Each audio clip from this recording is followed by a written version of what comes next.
Volvamos entonces al Tribunal Penal Internacional para Ruanda. En 1994, el Consejo de Seguridad de Naciones Unidas crea este tribunal. El primer problema era dónde. Ruanda pide la creación del tribunal porque considera que no está en condiciones de juzgar. Y en el primer momento es Kenia que ofrece Nairobi como sede.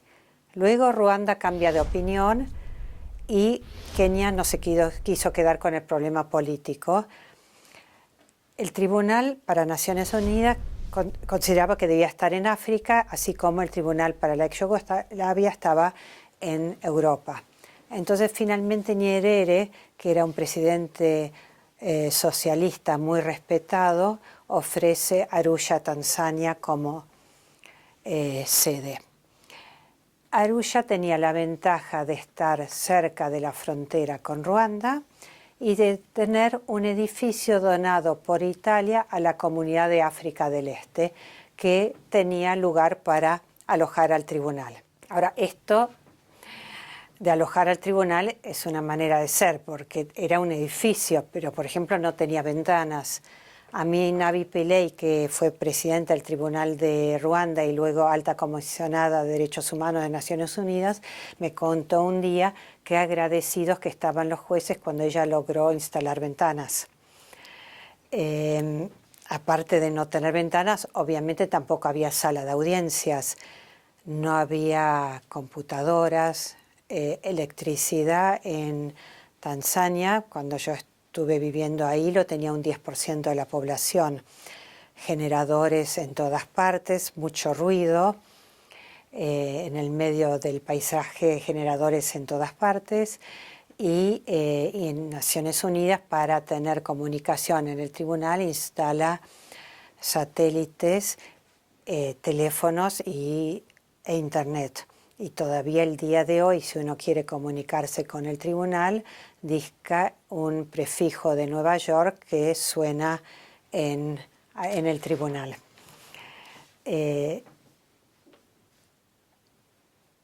Nyerere, además, que había sido el primer presidente después de la independencia de Tanzania del Reino Unido, no quiso que se enseñara inglés, que era el idioma de los colonizadores, en los colegios.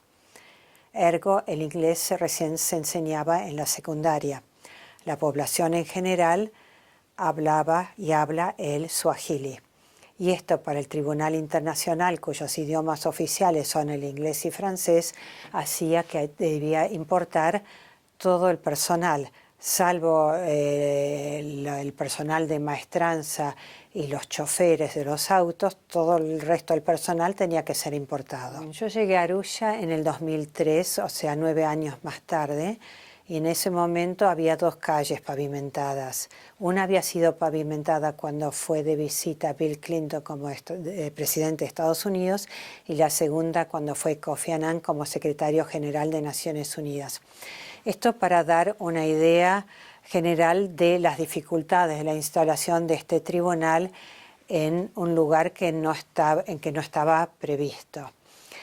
De todas maneras, el tribunal empezó a funcionar. En un primer momento, el primer secretario del tribunal contaba que los primeros jueces eran uno de Tanzania, Navi Pillay de Sudáfrica, y el tercero, no me acuerdo, de Senegal.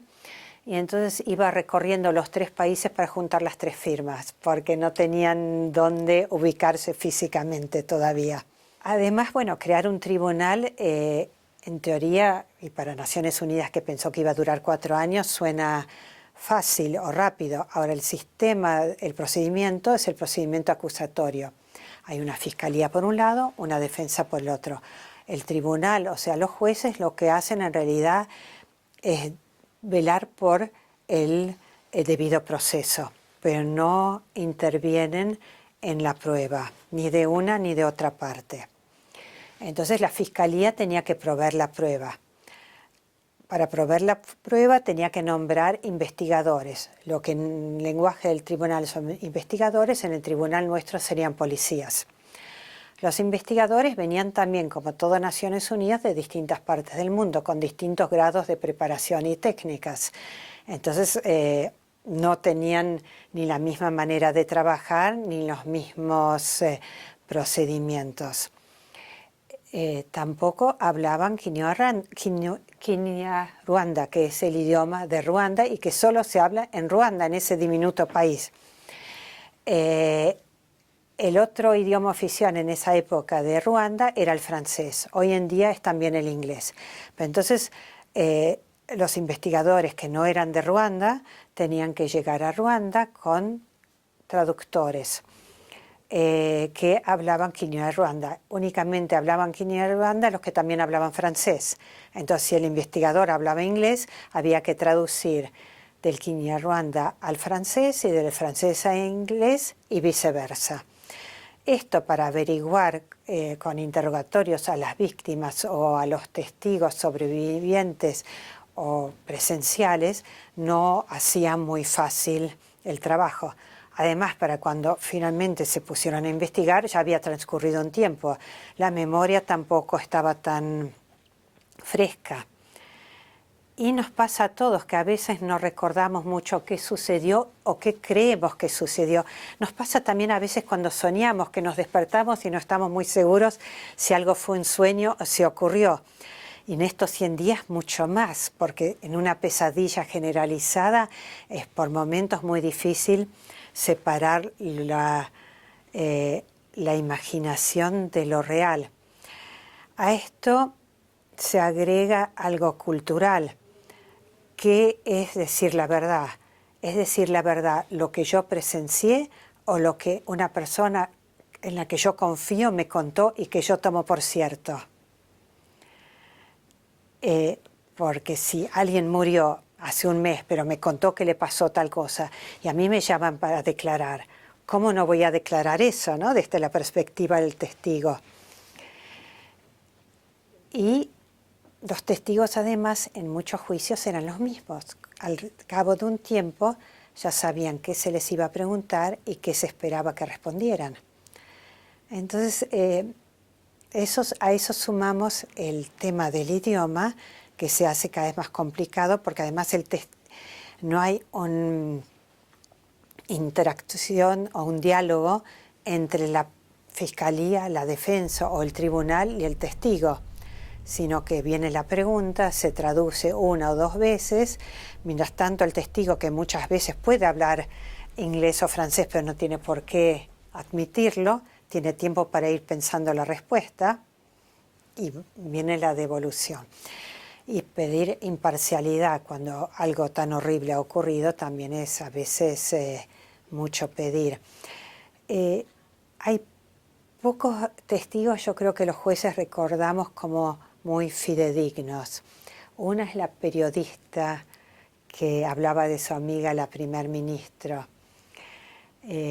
Otro que yo recuerdo, así, porque son pocos testigos que hacen un impacto. La mayoría son como repeticiones de lo que creen presenciar o que les dijeron que ocurrió, y a veces después de tantas repeticiones es muy difícil de diferenciar. Pero yo rescato dos testimonios, el de la periodista y el de un hombre grande en el juicio a Simón Bikindi. Simón Bikindi era el Serrat de Ruanda, muy popular, que tenía, aparte de cantar, un grupo de baile.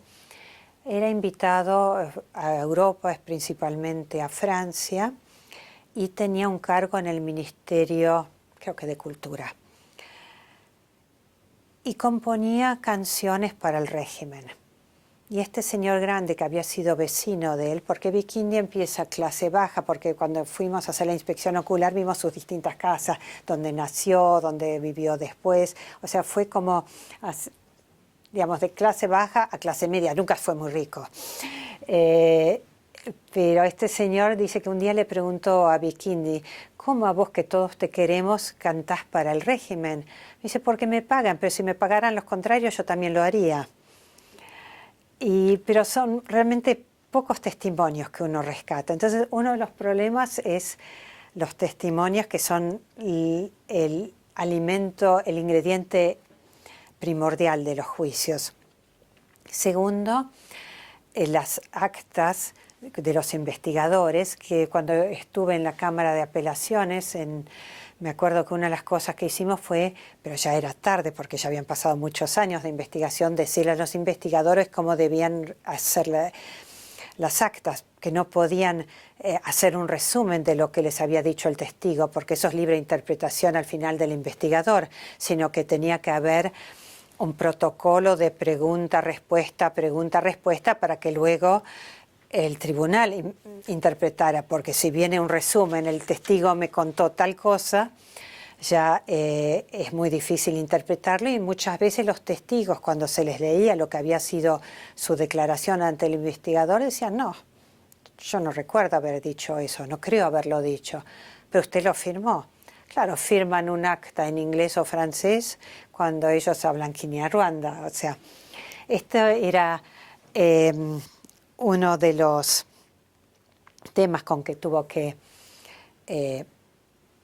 lidiar el tribunal.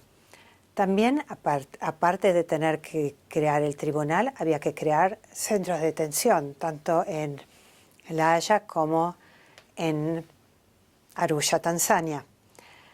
En La Haya fue más fácil porque el gobierno holandés cedió una parte de la cárcel de La Haya. Entonces recuerdo haberlo visitado a Milosevic en ese momento cuando estaba ahí, y su mayor queja era que no le permitían tomar una copa de vino tinto todas las noches. Y en Arusha, Tanzania, claro, las cárceles africanas en general no cumplen con los requisitos de Naciones Unidas. Entonces hubo que crear también un centro de detención. Yo me acuerdo cuando en el 2003 llegué a Arusha, me alojé al principio en el Novotel, que no tenía chef, porque el chef había renunciado para ser chef en la cárcel, porque era mejor ser empleado de Naciones Unidas que de Novotel. Entonces me acuerdo de visitar el centro de detención y que estaba ahí anotado el menú del día, y los detenidos hacían sus pedidos especiales. Porque no hay que olvidar que estaban acusados, pero no habían sido condenados. Entonces, por ejemplo, una de las quejas mayores en La Haya era la comida. En Arusha la comida no era un problema.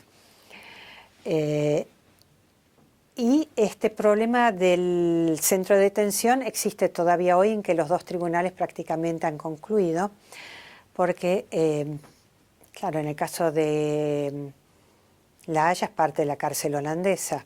En Arusha es un centro de detención de Naciones Unidas que está ahí aislado, en el medio del campo, al lado del pequeño aeropuerto. Para cerrar ese centro de detención hay que encontrar un lugar que acoja a los que fueron condenados, y también hay muchas casas de seguridad donde todavía están alojados los que fueron absueltos, porque no pueden volver a Ruanda, donde no están dadas las condiciones de seguridad, y tampoco las familias de los acusados generalmente viven en Bélgica, en Francia, y los países europeos no están dispuestos a acogerlos aunque hayan sido absueltos.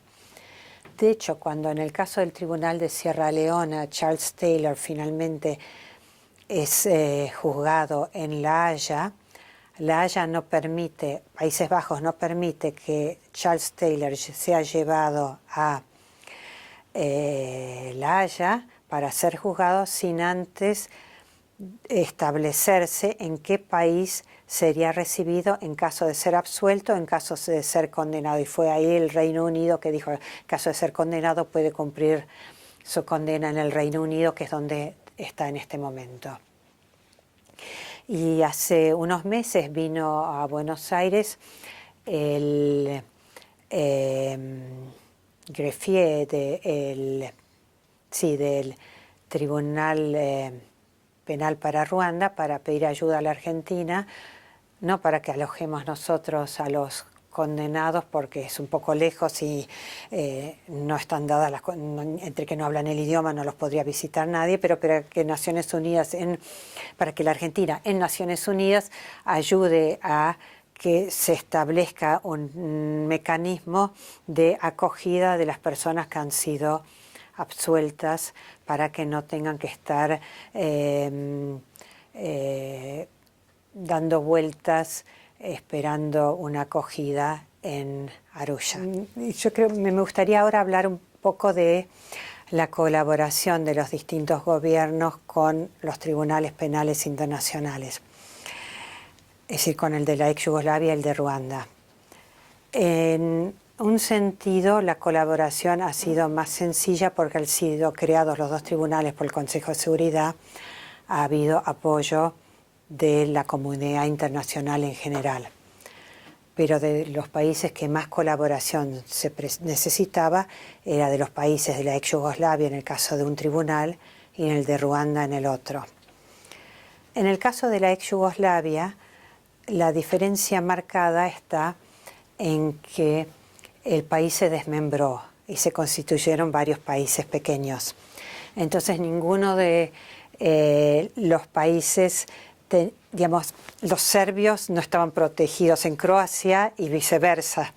O sea, siempre había un país dispuesto a entregarlos y con el incentivo adicional de que el país que quería integrar la Unión Europea tenía que entregar a los detenidos que se encontraban en su territorio.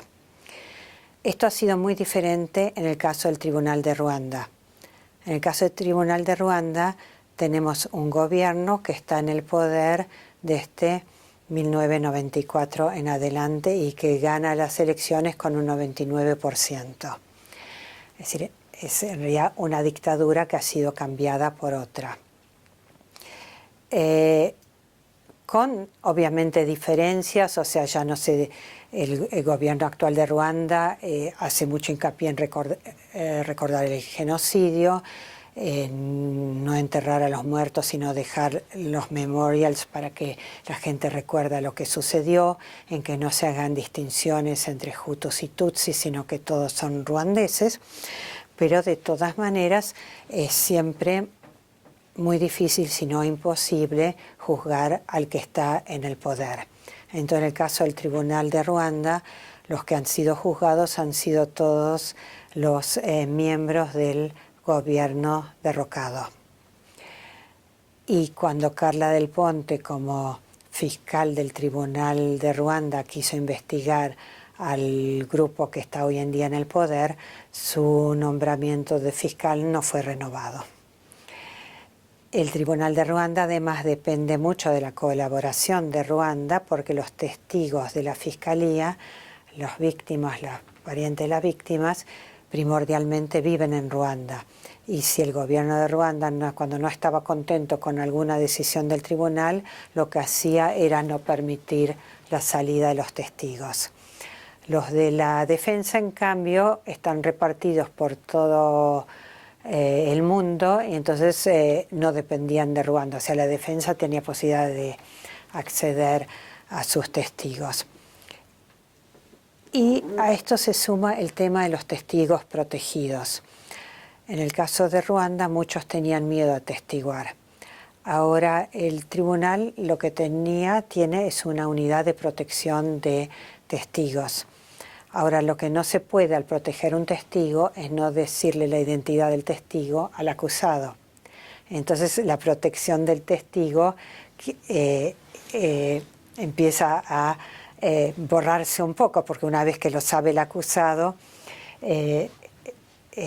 deja de está protegido hacia el mundo exterior. O sea, todos los juicios de los dos tribunales se transmiten por internet con un delay de unos 3 minutos, como para si hay alguna frase que puede indicar algún dato que protegido, se pueda todavía eliminarlo, y las voces y caras con distorsión facial y auditiva. Pero para el mundo en general sí hay un anonimato, pero no para el acusado. y en realidad tampoco para el pequeño núcleo donde vive el testigo, porque en un país chiquito, si una persona humilde desaparece por una semana de su pequeño pueblo sin decir a dónde, hay una sospecha de que va a declarar al Tribunal de Ruanda. Y bueno, generalmente lo bueno es que aprovechaban para hacerse chequeos médicos cuando llegaban, a hacerse chequeos a cargo de Naciones Unidas, pedir anteojos, o sea, esas tenían algunas pequeñas ventajitas. Pero bueno, el miedo, cuando yo la última vez que estuve en Ruanda fue en el 2008, todavía estaba permanente. O sea, uno de los conductores de uno de los autos, me acuerdo que era local, dijo que él no tomaría una gaseosa si no la puede destapar él por miedo a ser envenenado. Era una persona común, no era una persona políticamente expuesta, y tampoco nadie dormiría en el campo a solas. Y bueno, y todavía había en ese momento miles y miles de personas detenidas, hacinadas en las cárceles, esperando ser juzgadas, porque el Tribunal Internacional únicamente podía juzgar a los perpetradores principales, pero no en un asesinatos tan masivos como el de Ruanda, con decenas de miles de personas acusadas, ha sido imposible. Lo que hizo Ruanda fue recurrir al sistema tradicional de la gachacha, que implica una vez periódicamente, no sé si una vez a la semana o al mes, se cierran todos los comercios y toda la población de un lugar determinado está obligado a reunirse en el campo. Y cada uno contar lo que recuerda el genocidio y decir de qué vecino a quién vio hacer qué.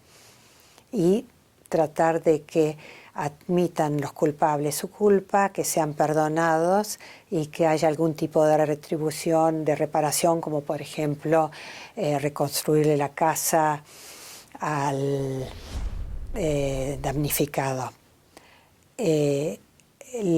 Una de las críticas a la gachacha que le hizo en su momento Human Rights Watch es que había muchos acusados en las cárceles que con tal de salir de la cárcel estaban dispuestos a admitir un delito menor con tal de poder seguir adelante con la vida. De todas maneras, ha sido una manera creativa de tratar de dar una solución y de tratar de terminar de alguna manera con la mayor cantidad de casos posibles. Y con esto yo concluiría dándoles algunas estadísticas de los dos tribunales.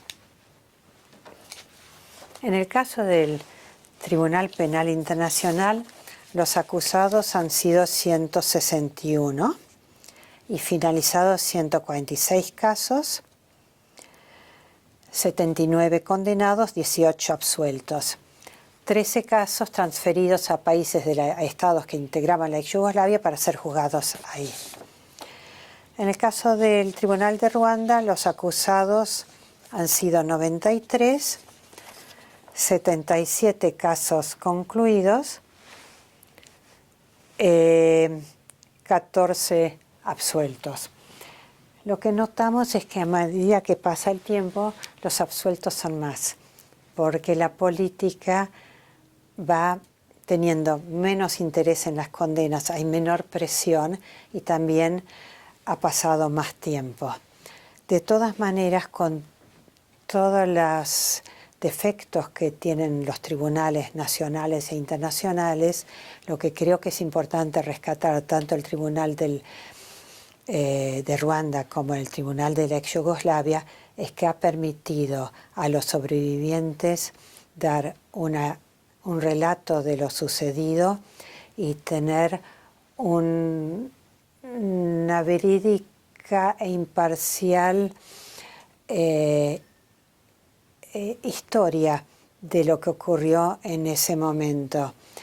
De hecho, si uno visita Kigali en Ruanda, hay un memorial muy grande dedicado a distintos genocidios en el mundo y con relación al genocidio propio, el de Ruanda, toma distintas frases de distintas sentencias del Tribunal de Ruanda para explicar lo que ocurrió. O sea, ya no es más la versión de una persona contra otra, sino que hay unos archivos que registran lo que aconteció en un país en un momento dado. Muchas gracias.